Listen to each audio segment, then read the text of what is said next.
It's Ramsey Dewey over here in Shanghai, China. Welcome to another edition of Q&A with the Coach. We have a question from Jason Martel who says, Ramsey, what would you do during a fight if your opponent actually just didn't tap out when they should? Would you follow through and seriously injure or maybe even cripple this person? Or would you not do that and possibly risk losing the fight?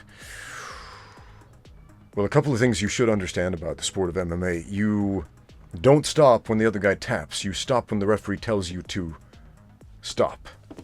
That might be shocking if you come from a Brazilian jiu-jitsu gym culture where in the gym you stop when the other guy taps out.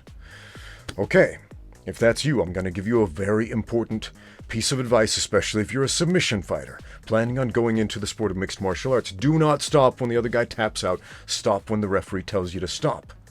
Why? There's a little code word, they call it the Brazilian tap, where on the other side of the referee where he can't see you, they'll tap lightly and small in a place where the referee can't see the hand so that the other guy feels it, so that that instinct from the gym to let go when the other guy taps out, to be merciful, kicks in and they'll let go. And if you do that, you know what happens. If the referee didn't stop the fight continues. And it's not illegal to do that. It's not illegal to hide your hand in a place where the ref can't see it and tap out on the other guy where the ref can't see it. And if he lets go and the referee didn't say stop, the fight continues. There's nothing wrong with that. You might think it's morally wrong. It's dishonest. It happens.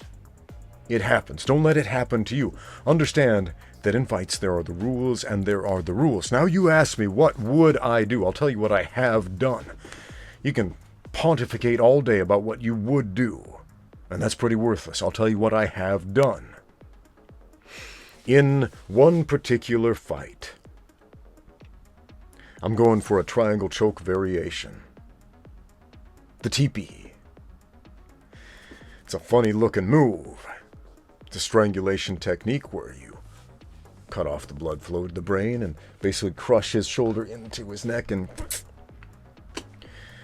if he doesn't tap out, he's going to sleep. And he didn't tap out, so he went to sleep. Strangled the dude unconscious. And the referee stopped the fight. My opponent didn't tap. The referee stopped it. The dude collapsed. I was like, well, crap, is he dead? No, unconscious. Came to a couple minutes later, and yeah.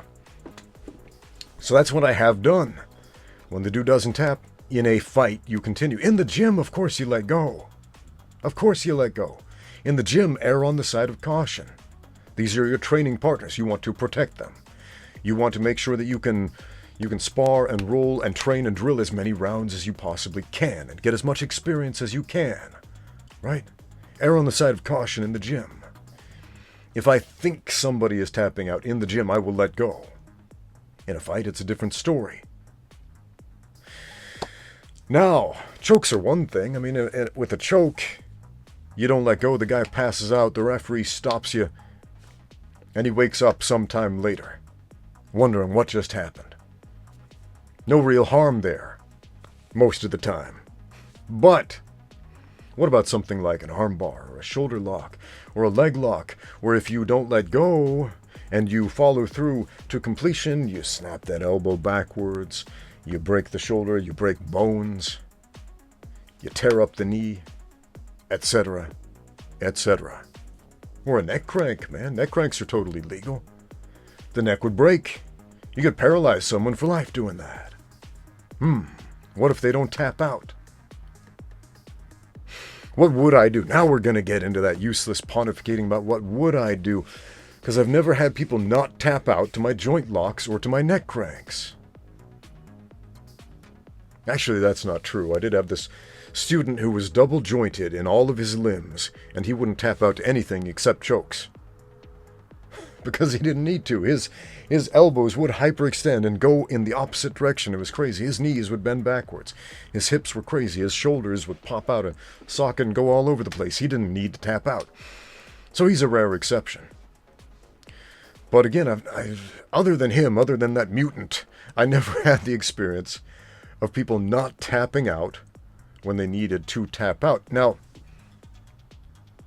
if we're going to go into the neighborhood of make-believe here, And imagine I'm in a professional fight and I catch the guy in an armbar and I'm about to break his arm and he doesn't tap out.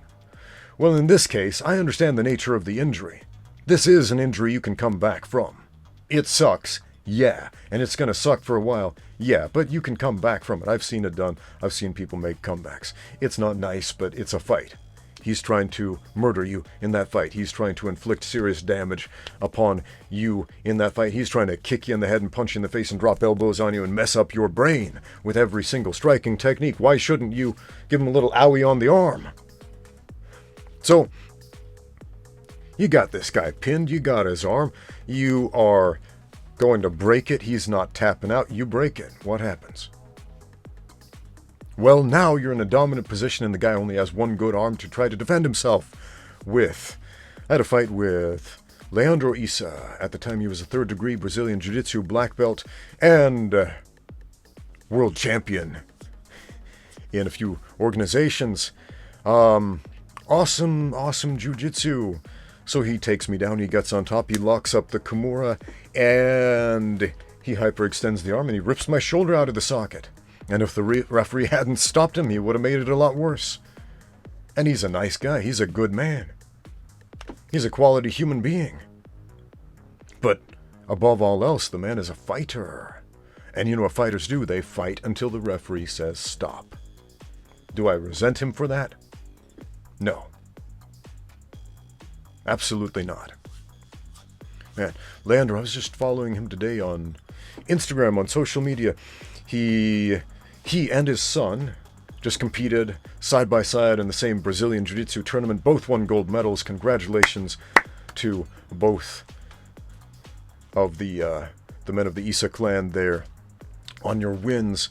Parenting done right there, man. Parenting done right. Awesome accomplishment. Not just the gold medal, but the fact that you spend that quality time with your son, with your child, and teach them life's important lessons, such as don't tap out. Don't let go in an MMA fight until the referee tells you to stop. Thanks for watching. Now get out there and train.